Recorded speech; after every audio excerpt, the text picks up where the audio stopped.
Alors l'AMOS en chiffres, c'est d'abord c'est le chiffre 50, puisque cette année c'est la 50e saison. L'AMOS a été créé en 1965. Cette année, l'AMOS, c'est le club le plus important en nombre de pratiquants en Basse-Normandie, puisqu'on a 495 licenciés. Par le passé, l'AMOS avait été déjà plusieurs fois premier club de Basse-Normandie et ça s'est renouvelé cette année. Tout le monde pratique sur le site du stade Joseph d'Éterville, entre la partie ici du côté effectivement du terrain synthétique, mais aussi de l'autre côté vers la rue d'Alsace, où actuellement aussi il y a les professionnels du stade Malherbe qui utilisent les installations, mais c'est ponctuel, c'est jusqu'au mois d'octobre.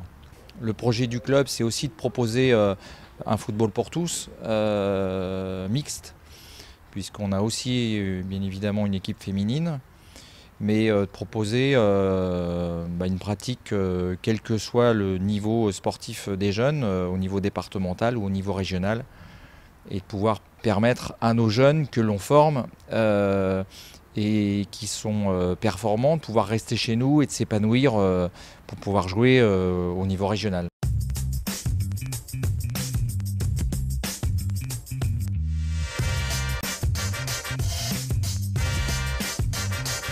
On investit beaucoup sur la formation et l'encadrement parce qu'on considère que c'est un peu comme des entreprises. À un moment donné, si on n'a pas un bon encadrement, on n'est pas performant et on se doit aujourd'hui, on nous confie des jeunes, des enfants et on se doit de manière privilégiée de proposer un encadrement et un accueil de qualité de par les infrastructures mais aussi par les moyens humains mis en place.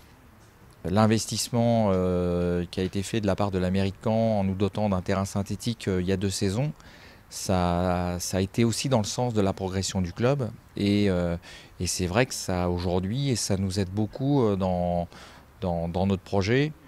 Ça nous permet de fidéliser et puis de maintenir une activité tout au long de l'année. Des fois, la période hivernale est assez compliquée à gérer.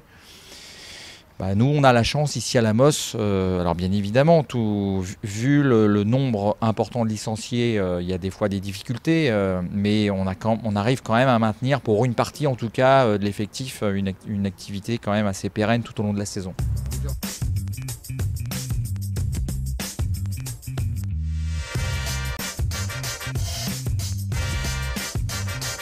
Le Stade Malherbe, c'est le club phare de la région. Et puis on a besoin du Stade Malherbe, comme je pense aussi le Stade Malherbe a besoin du football régional.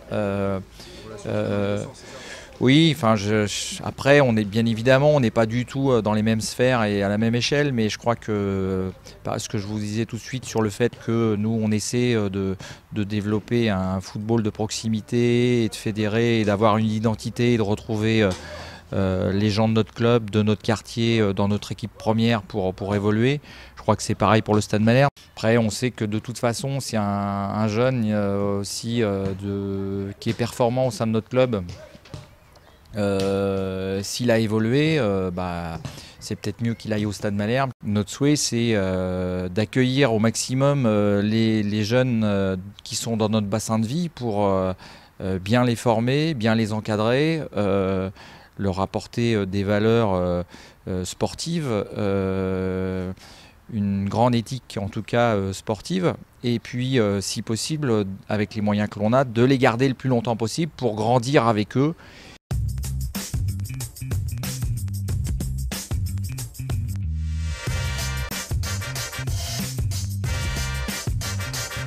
On pense beaucoup à l'avenir, on se projette.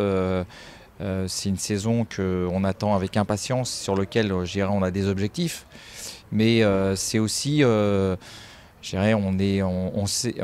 regarde aussi ce qui s'est passé par le passé. On se construit aussi par rapport à ce qu'ont pu faire les anciens. Puis aussi, le club aujourd'hui, il se développe par rapport aussi à son environnement, Le projet on a un projet atypique, particulier. Si on était dans une autre commune, dans un autre quartier ou en zone rurale, on n'aurait pas forcément le même projet. Aujourd'hui, on essaie de se construire avec l'identité que l'on a sur notre territoire. Et on essaie de les faire partager le plus possible à nos membres et à nos adhérents pour essayer effectivement d'avoir un projet global, collectif, partagé et dynamique.